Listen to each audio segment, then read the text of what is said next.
রবীন্দ্রনাথ ঠাকুর, আমাদের গর্ব, আমাদের অহংকার। 1913 সালে গীতাঞ্জলি কাব্যের জন্য তিনি নোবেল পুরস্কার পান। রবীন্দ্রনাথ ঠাকুরই হচ্ছেন প্রথম এশীয় যিনি সাহিত্যে নোবেল জিতেছিলেন।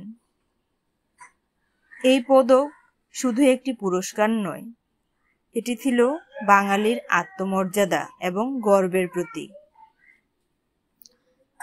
নোবেল পুরস্কারটি রাখা ছিল শান্তিনিকেতনের বিশ্বভারতী বিশ্ববিদ্যালয়ের জাদুঘরে।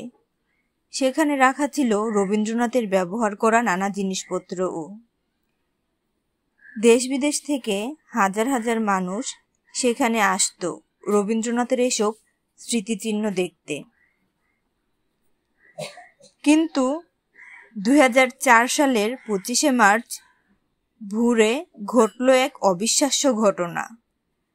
রাতের আধারে চোরেরা ঢুকে পড়ল জাদুঘরে। লোহার গ্রিল কেটে তালা ভেঙে চুরি করে নিয়ে গেল রবীন্দ্রনাথ ঠাকুরের নোবেল পুরস্কার আর তার মানপত্র। পরদিন সকালে কর্মীরা এসে দেখে শোকেস ফাঁকা। দেশ জুড়ে ছড়িয়ে পড়ে চাঞ্চল্য। খবর ছড়িয়ে পড়তেই গোটা বাংলাদেশ ও ভারত উত্তাল হয়ে ওঠে। সাংবাদিক, শিক্ষাবিদরা সবাই রীতিমতো ক্ষুব্ধ। এত বড় অবহেলা কিভাবে সম্ভব?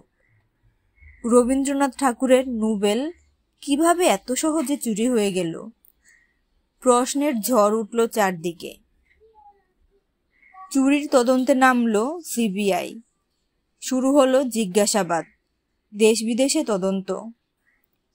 কিছুদিন পর এক আন্তর্জাতিক পাচার চক্রের নামও উঠে আসে। কিন্তু যতই খোঁজাখুঁজি হোক, আসল নোবেল আর উদ্ধার হলো না। 2007 সালে তদন্ত প্রায় থেমে যায়। 2016 সালে নতুন করে আলোচনায় আসে এই ঘটনা। এক বাউল শিল্পীকে গ্রেফতার করা হয়। তদন্তে জানা যায় চোরদের আশ্রয় দিয়েছিলেন তিনি, কিন্তু তাতেও আসল নোবেল উদ্ধার হয়নি। চুরি যাওয়া নোবেলের জায়গায় রাখা হলো একটি নকল নোবেল পদক। সুইডিশ একাডেমি থেকে পাঠানো হলো সেই নকল প্রতীকী পুরস্কার। কিন্তু মানুষ জানে ওটা আসল নয়। গর্ব হারানোর বেদনা এখনো রয়ে গেছে। আজও মানুষের মধ্যে প্রশ্ন রয়ে গেছে, রবীন্দ্রনাথের সেই আসল নোবেল পদক কোথায়?